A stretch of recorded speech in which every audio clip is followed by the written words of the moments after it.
I'm Nadia Dunn, your host of CCL TV's More Than Packages interview series. But who are CCL? Well, CCL are an independent and neutral third-party logistics service provider and customs clearance specialist. From e-concept to e-logistics for e-commerce, CCL has the e-solution. In this episode, we'll be in conversation with Tony Sciarrotta, Executive Director of the Reverse Logistics Association. Tony, thanks so much for joining me today. How are you? Doing very well today, Nadia. It's good to see you. Thank you. It's lovely to see you. Now, Tony, can you start by sharing with us who you are, your background, and your role at the RLA? Well, there's a lot of years involved here, but I'm basically Detroit born and bred and raised, the great city of Detroit where I'm from.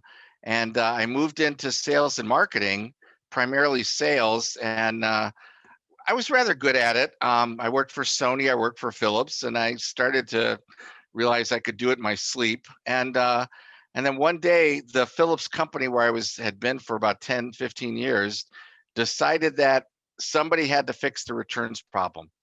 And I got picked. So I came out of sales and marketing and got thrown into a returns management role, which was completely foreign to my system. All I knew in my life was sell, sell, sell, push it out the door, push it out the door. Now it's deal with the things that are coming back.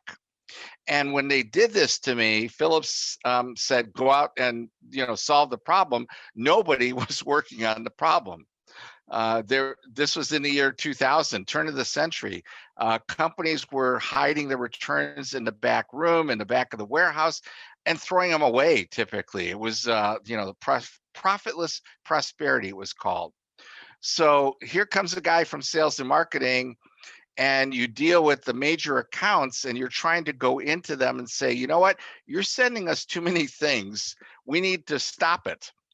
That doesn't go over real well. So fortunately, coming from a sales background, I understood you had to be a little more delicate about how to do that. And you had to find out about how to do it collaboratively.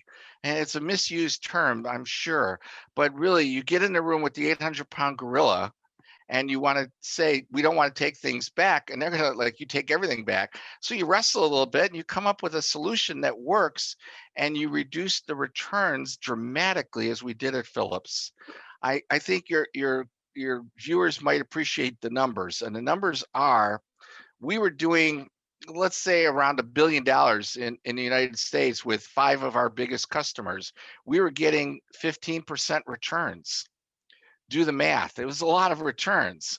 I worked on programs with those companies, and we reduced returns down to about 8% and 6% within 5 years. That's a lot of volume of dollars for a company to be reduced.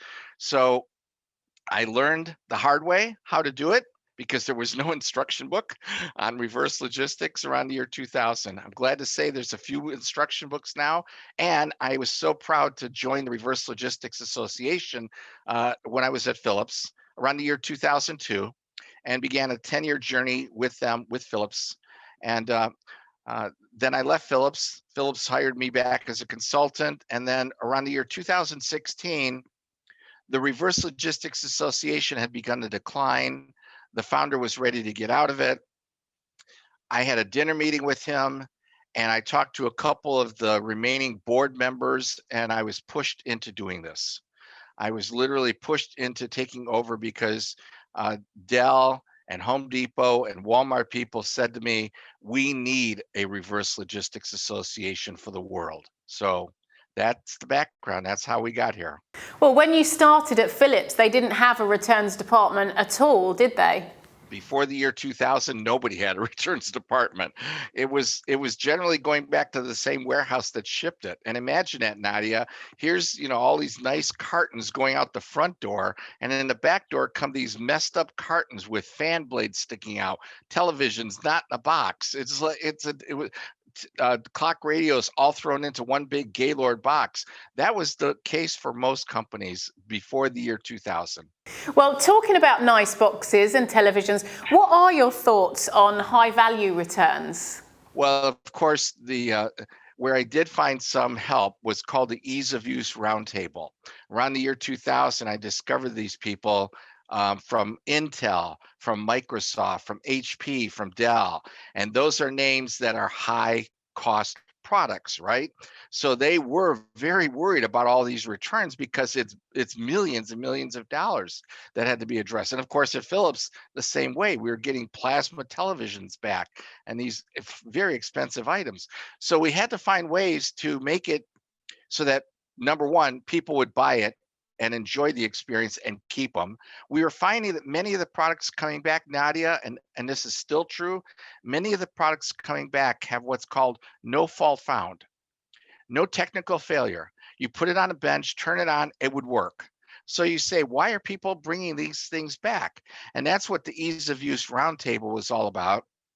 Organization of all these high-tech companies, and we did some amazing work to make things easier for people to buy them and use them. And then the Reverse Logistics Association started in the year 2002 to do the same thing. It's like, how can we, as manufacturers and retailers on one side, and then third-party solutions providers on the other side, how do we bring them together and find ways to, number one, reduce returns, number two, process them efficiently, and number three, resell them effectively to the consumers, perhaps like yourself, Nadia, and others who say, well, you know what, I don't need to buy a brand new television, I could buy a refurbished one.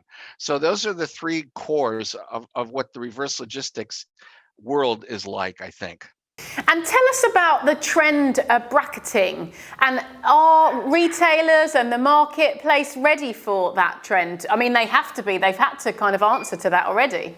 No, this one caught the world by surprise, and I'm proud to say that it was from academics who studied social media, who were finding that people were buying, and this is before the pandemic, people were buying garments, apparel of any kind. They might buy the size that they think they would wear. I wear a size 40 jacket. Well, that's a US measurement, but I would order a size larger and a size smaller because if you go into stores, your experience was you try on different things. But now this is okay in a store because it goes back on the hanger on the shelf. But when you ship it to somebody, they are now using their bedroom or their living room as your store's dressing room. Only instead of putting it back on the shelf, they're putting it back in the box and sending it to you. And the examples of people buying 10, 12 garments at a time and sending 40% or half or more back was going on. But until the pandemic hit, the numbers were small because everyone thinks that Amazon, is the number one biggest company in the world.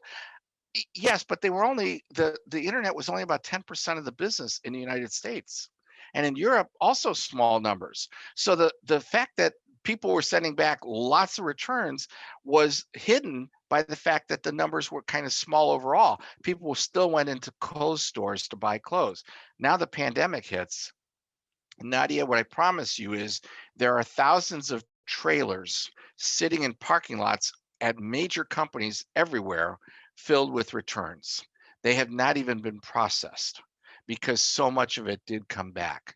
Again, it's that bracketing effect. And academics noted it on social media. By the way, part two of the bracketing effect, Nadia, is, I don't know, you're wearing a dress that might have some maroon in it, and that's how it's advertised to you. But maybe when you got it, you thought that looked like too much red. And so the colors that are represented, think about this. We're looking at a computer screen, you and I right now. We're looking at a two-dimensional representation of a three-dimensional product. So maybe when that dress arrived at your door, you took it out of the box and said, okay, it looks all right. Or maybe you looked at that and said, that's not the color I thought it would be at all. So the bracketing isn't just about the sizes, it's about the colors. And I think another aspect, Nadia, I may have mentioned before to you, is you and I will put something on in a store and we get to see what we look like. But when you look at it on the screen, you're seeing it on a model, right? and you buy it, say, okay, looks good on that model, I'll order it, I'll bring it home, and then you put it on at home and you look in the mirror and you're like, I don't look anything like that model, and you're like, okay, put it back in the box and throw it away or send it back, because it's so easy for the returns, right? That's what the pandemic has driven. Make it easy for customers, for consumers to buy things online, and they will, but they'll return it at a very high rate, Nadia. And how do they do this? Tell us about the next step. Tell us about the software, solutions. Where do we go? Well, there's a number of solutions. Unfortunately, where it really needs to happen is at the factory level, that some global organization needs to say that a size 12 or size 8 is the same, no matter whether it's made in Indonesia, Vietnam, India, or China. And that doesn't happen, right? Electronics have gotten better because they are designed to work anywhere in the world now. But clothing is still this mystery of who's making it and whether it will fit or not. So it's up to the manufacturers first to make that customer experience better, because when you buy a size 6 garment that you believe is the right size, it should be the right size. It shouldn't be loose or tight. It should be the same for every manufacturer of clothing. So that's number one. They need to get that act together fast. Or the software solution is, as they promote it, they can say, if you normally wear a size large in Gucci, you're going to need a size XL in this one. It's just things like that that they can promote on the website. The other software solution is well, this one's scary. They talk about taking pictures of your body, and then they'll fit it for you. And there's some software that does that. And I personally think that's a little frightening, but that's a software option. And then the other one is to track your history. And the history should pop up a little message and say, Tony or Nadia, you've bought this size before from this company and you returned it because you said it didn't fit. I mean, that's the artificial intelligence aspect that needs to come in. And it's got to be really nice, Nadia, because we don't want to be insulted, right? We just, okay, you're right. I bought a size 12 shoe here and it didn't fit. I'll get the size 13. So there's nice ways to do it with software, or there's the ugly ways to do it, and prohibiting the purchase. So there are some good solutions coming, but they're not all here yet. No, and I guess an app where everything is in one place to get your returns from your home back to the depot or wherever, straight away and easily, is something else that is on the horizon. It is something else that's on the horizon. There's many service solutions providers now who are trying to give an end-to-end approach to returns management.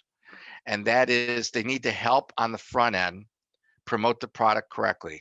And this is what I learned at Philips. You need to do everything correctly. You need to promote it correctly. You need to think about the disposition of each individual SKU. What are you going to do with that garment or those shoes or that television? They all should have a different solution.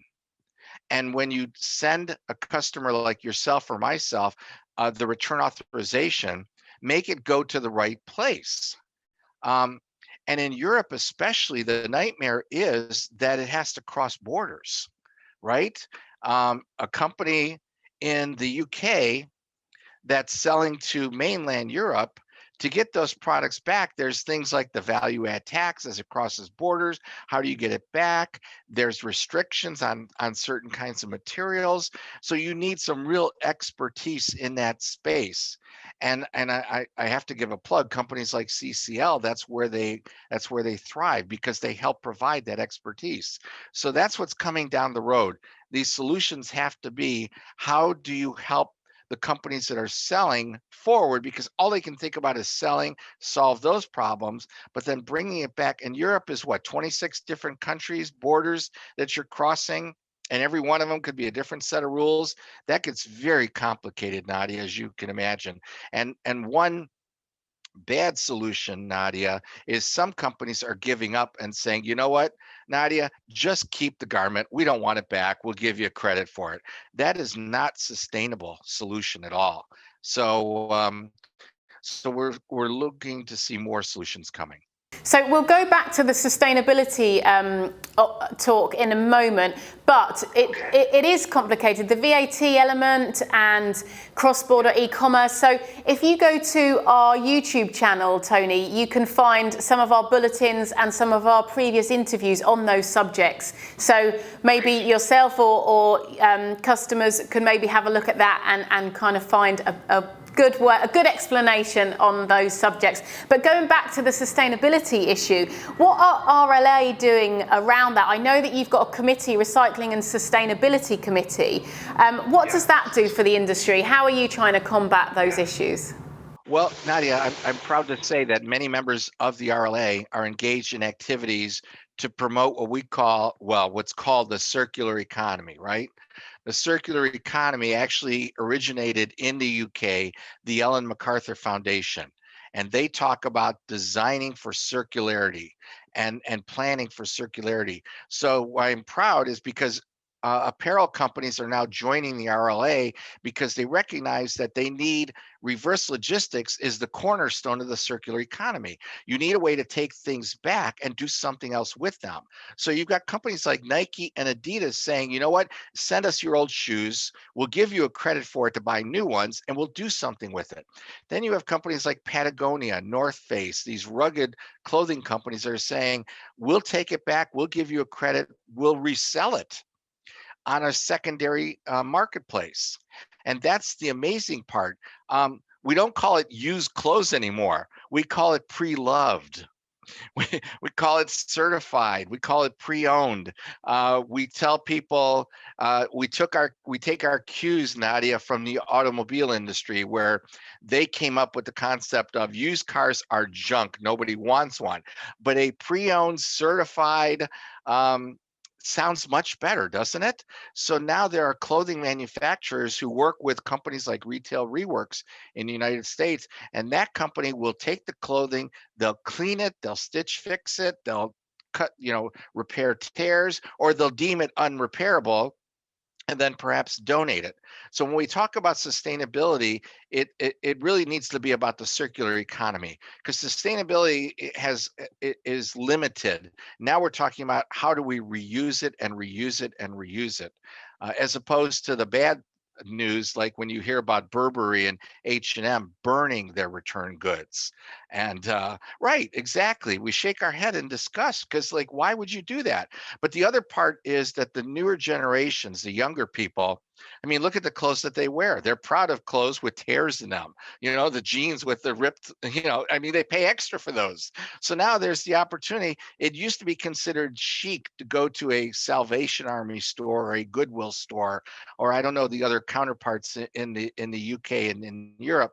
But a consignment shop, a secondary shop, even pawn shops. So now we also have these fantastic websites, Poshmark, Stitch Fix, the Good Goods, and they're taking old clothing, cleaning it up and reselling it. And you can do it yourself. In fact, Nadia, if you've got some, fabulous collection of Donna Karan and Gucci garments in your closet, and you're like, okay, I'm going to sell these, put them on Poshmark and the Real, one of these sites. So it's a huge culture change. I love watching it, and I feel like the RLA has helped to promote this to some degree. I won't take all the credit, but I'll take a little bit. Yeah, well, it's a great strategy, and yeah, we've got websites like that as well that are doing the same. There's one called Vinted, which is growing by the second. So it is a great way and for sustainability, and also people getting extra cash for doing good. So lastly, Tony, can you tell us, it's great to finish on a positive note, your face-to-face conference that's coming up in Las Vegas in September. Tell us about that. We are so proud of being able to do it again. And I will admit to insider information from the medical world in the United States that help recommend wait till the end of September. A lot of people will be vaccinated, and we expect that people who show up at our event will have been vaccinated, take precautions, and we have a great lineup. We'll go to a 3-day format. People can come in early in the morning. We start around 1 p.m. We have a focus on content, right?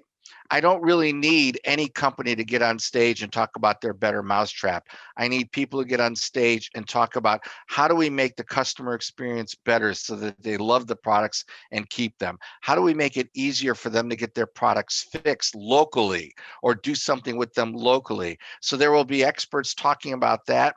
We have 3 great keynote speakers. We have 8 great sessions. We will have a lot of networking time, chances for people to connect. It is at the Mirage Hotel in Las Vegas. I expect it might be a bit warm at that time of the year, but we'll be inside and air conditioned. And we have the grand ballroom, we have the stage, we have such great speakers. We're privileged to have an advisory board that's on our website at rla.org. We have an advisory board of companies like the Walmarts and Home Depots and Amazons of the world, the Dell, HP, and Cisco's of the world, the manufacturers, and the solutions providers like FedEx and Liquidity Services, who frankly go all over the world to help companies find solutions. So face to face, Nadia, we get to shake hands again. We get to give hugs. We get to talk to people face to face. And I've made the story about being Italian, and I depend on my hand motions to communicate to people, and they do too. So when I'm on stage, I actually get to wave my hands around, and they'll get to see it. And so I think there's nothing that compares to a face-to-face experience. And the other opportunity, I hope to see that people from Europe can travel to Las Vegas. We've certainly had them in 2020, early 2020. We had, of our 600 attendees, we may have had about 60, 70 from all over the world, Asia, Australia, Europe, and they attend, because where else can you go to see 600 or more people from the same industry focused on the same ideas and solutions in person? And so that means a lot. And again, the board companies are the hosts along with myself. We feel very lucky. We're even doing a few fun events while we're there, Nadia. We're doing a charity golf outing for Cell Phones for Soldiers charity that we sponsor. And that's an indoor golf opportunity. You don't have to go out on the course for 5 hours. We're going to just kind of do things indoors. And so we're very excited, Nadia. I hope that some of our colleagues from the UK and from Europe can be there. But I will tell you, we are also looking for next April to come back to Europe, where we've been before many times, and hopefully next year to go to Asia and to South America as well for these summit events. It's just, there's no exchange for the in-person events. Yeah, well, fingers crossed that those happen, and especially for your first one in Vegas. It sounds like it'll be great fun and brilliant for the industry as a whole. So fingers crossed for that. And lastly, Tony, if you were stranded on a desert island, what album would you take with you? I think I'll cheat and say that there's this Bruce Springsteen live compilation with 3 discs, or about 3-4 hours of music. And since it's live, I could pretend that I wasn't alone on a desert island. So I think Bruce Springsteen's live set is my choice of music to listen to for that time alone on an island. Excellent. You would have your own little concert. Well, thank you so much, Tony, for joining us today. It's been really lovely to see you, and thank you so much for all your comments. And remember that CCL are much more than packages. Thank you. Thank you.